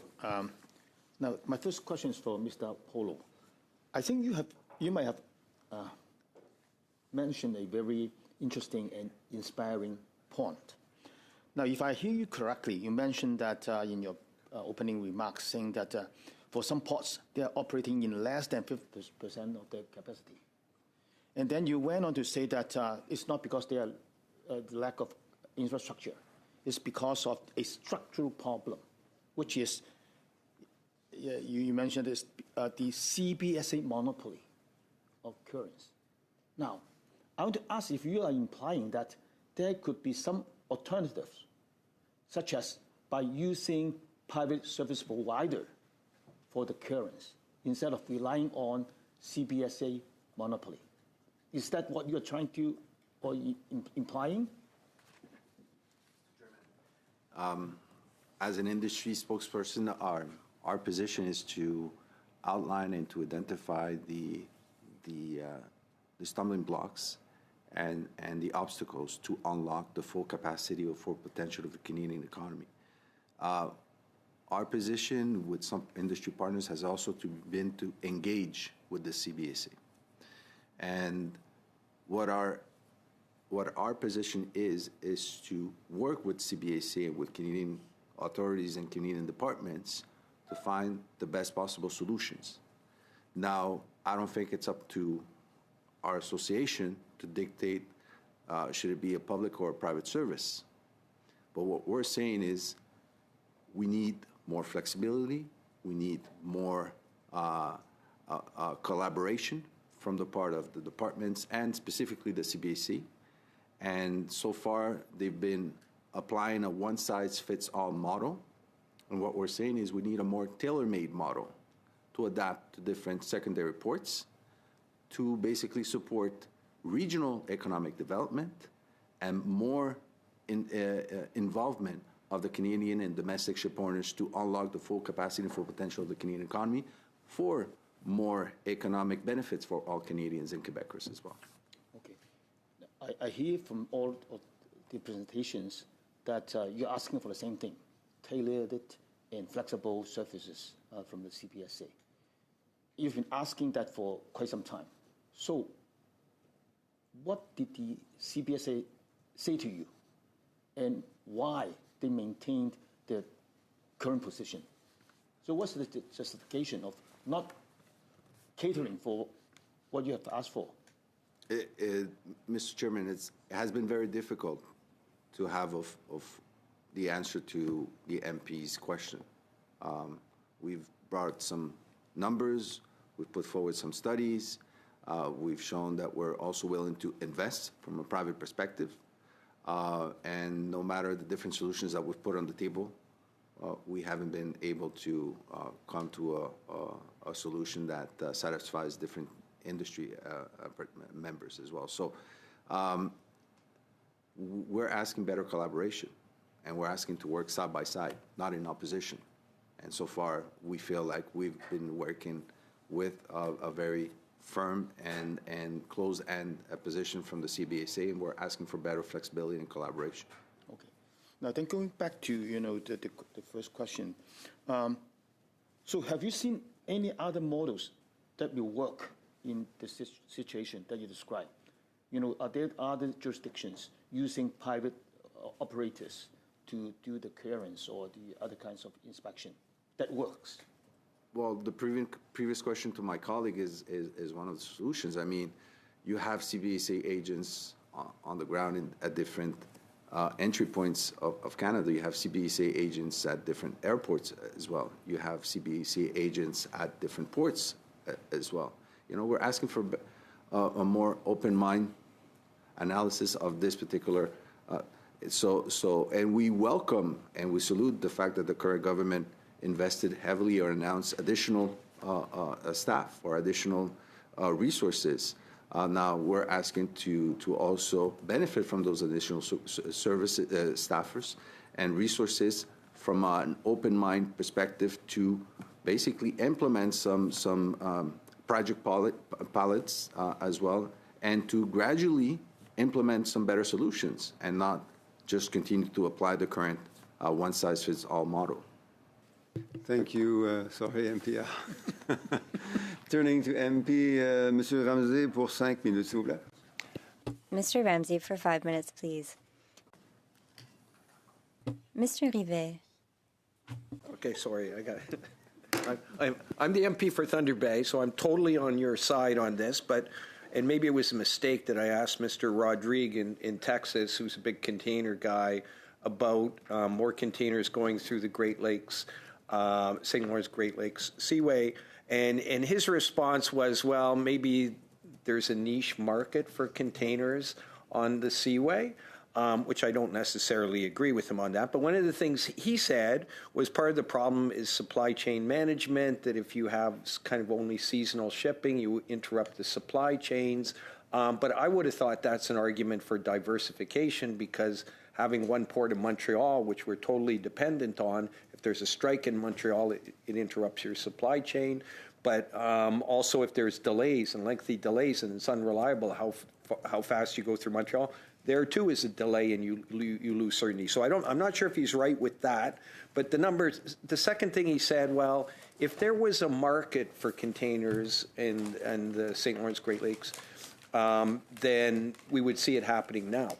And I would suggest part of the response to that would be, well, actually, if it was up to the market, we would currently be shipping to Quebec, to Windsor, to Picton, Goderich, all who've expressed a willingness to start receiving containers. But the problem has been that CBSA isn't there. It's not a market. If it was up to the market, they would be coming there already. So first of all, I want to just pose the question to you, your response to Mr. Rodrigue in terms of, is there really a market for it? Does this make economic sense? And I'm sure it's not just him. I'm sure you have other people, for example, in Transport Canada, they're saying, no, this isn't a good idea. So maybe I could ask, I'll maybe start with Mr. Polo, afterwards maybe Mr. Belil, and then Mr. Rivet, pardon me.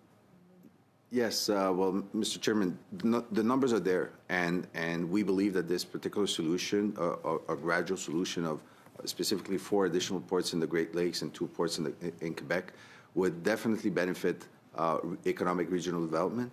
Okay, and let's not forget, I currently believe that even the existing ports that have the CBSA services are not even happy with the CBSA services that they have, because they are dependent on the slow service that the CBSA is offering, where sometimes the current containers are stalled at 12, 14, and 15 days at their those current ports. And so nobody's happy right now with the kind of service that the CBSA is offering. And so we need more collaboration for the CBSA. They need to look at themselves more in the mirror, and we need to work together here to find solutions. And we definitely believe that by unlocking the services from the CBSA, more different regions across Canada would definitely benefit from that.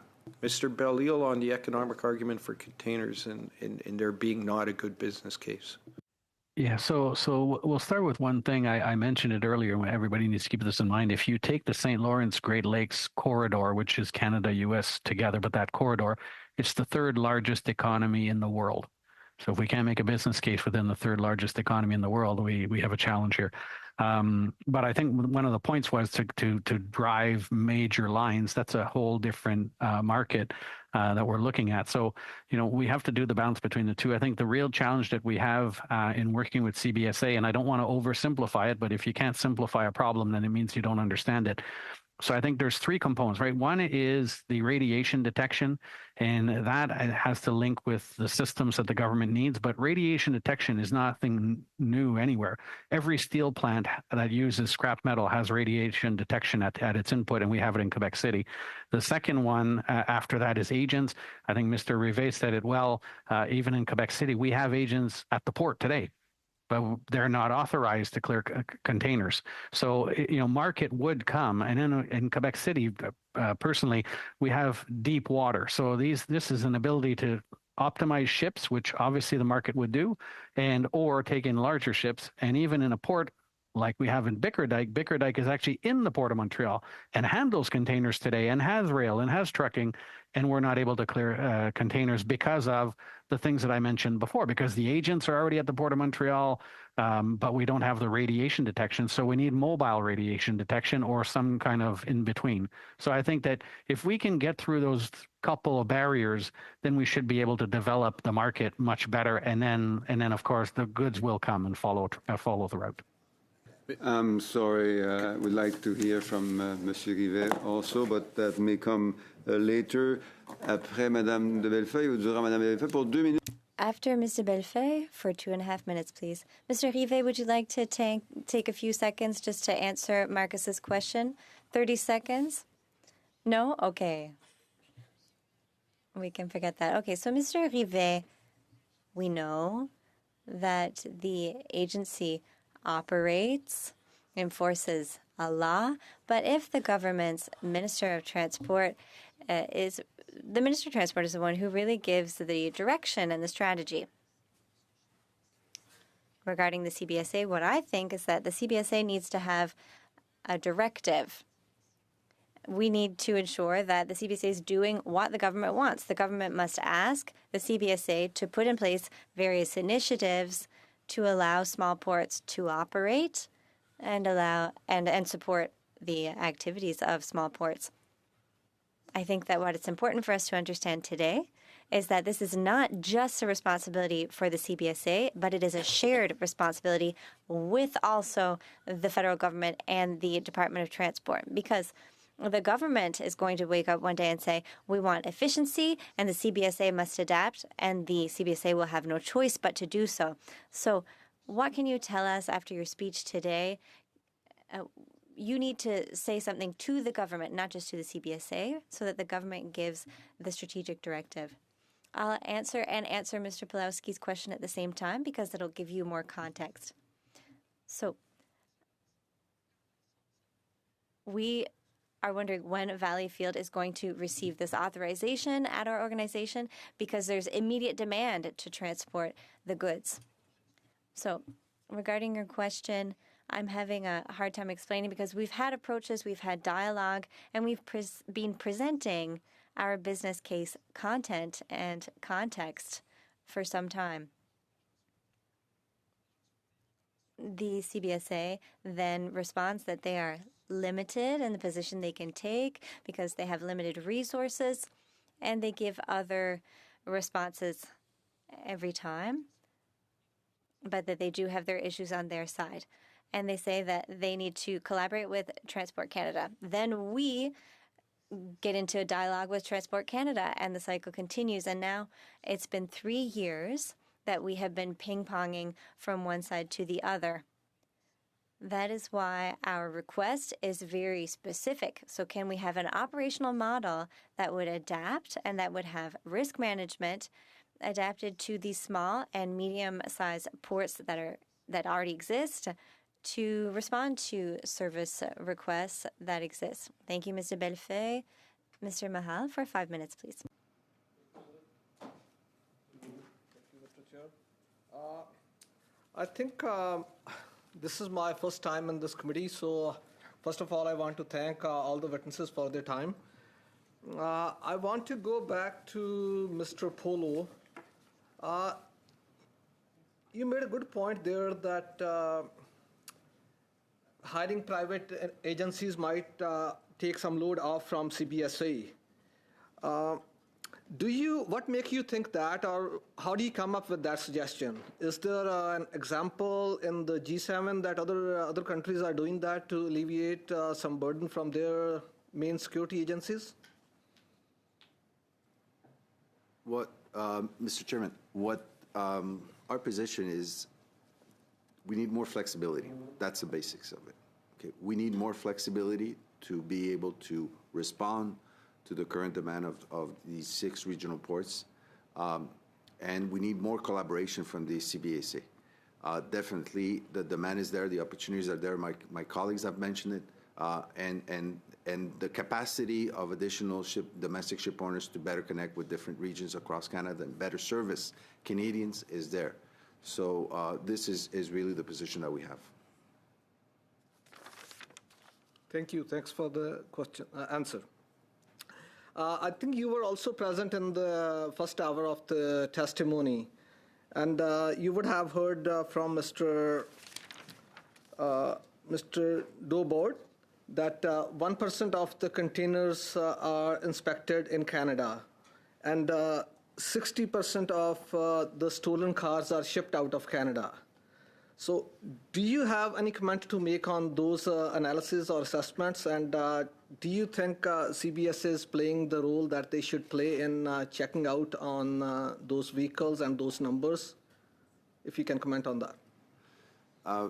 Mr. Chairman, we definitely believe that a better service of the CBSA will definitely help grow the Canadian economy, will better service the different industries and economic development of different industries.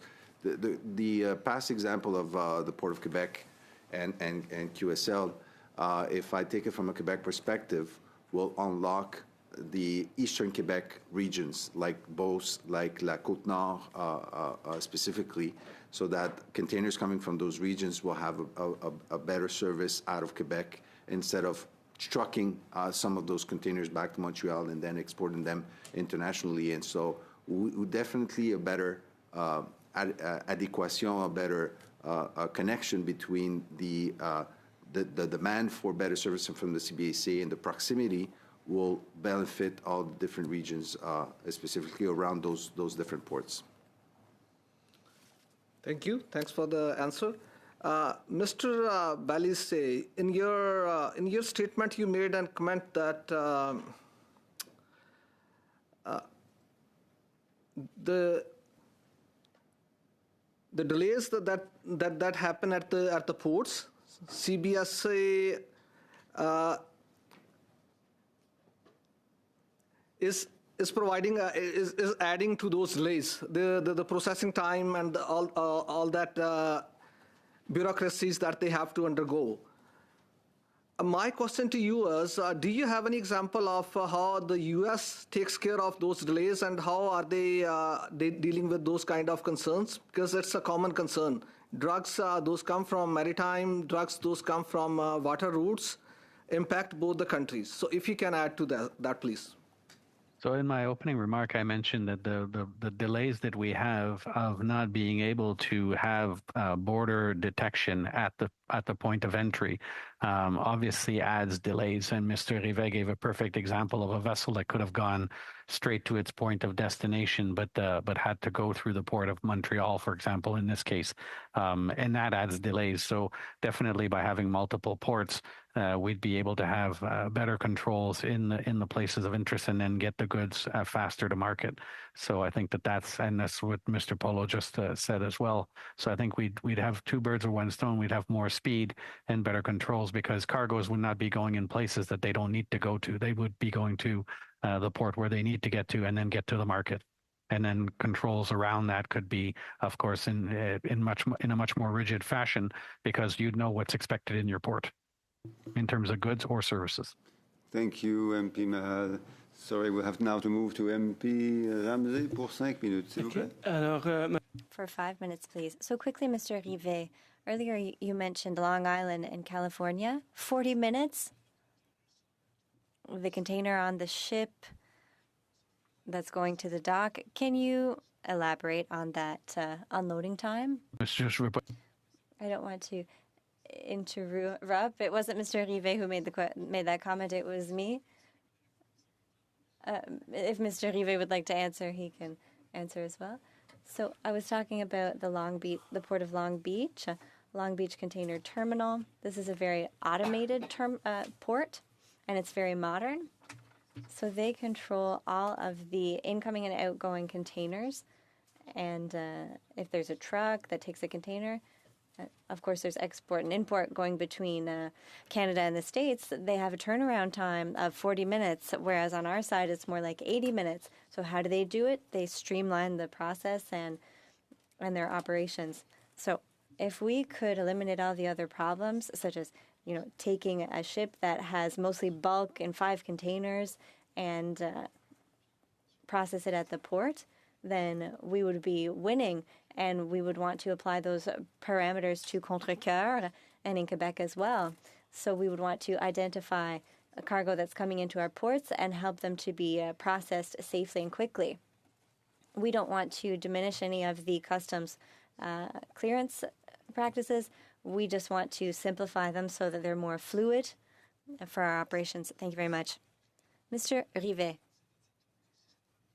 if I'm understanding, the CBSA has served Valport for about 12 years.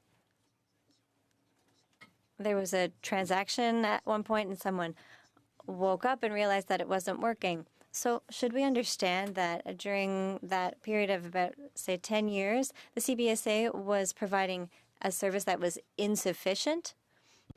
Selon notre expérience, Based on our experience, and of course, based on information that we gathered for that history of the last 10 years on that Port Authority, there was a problem with the logistical chain at that time.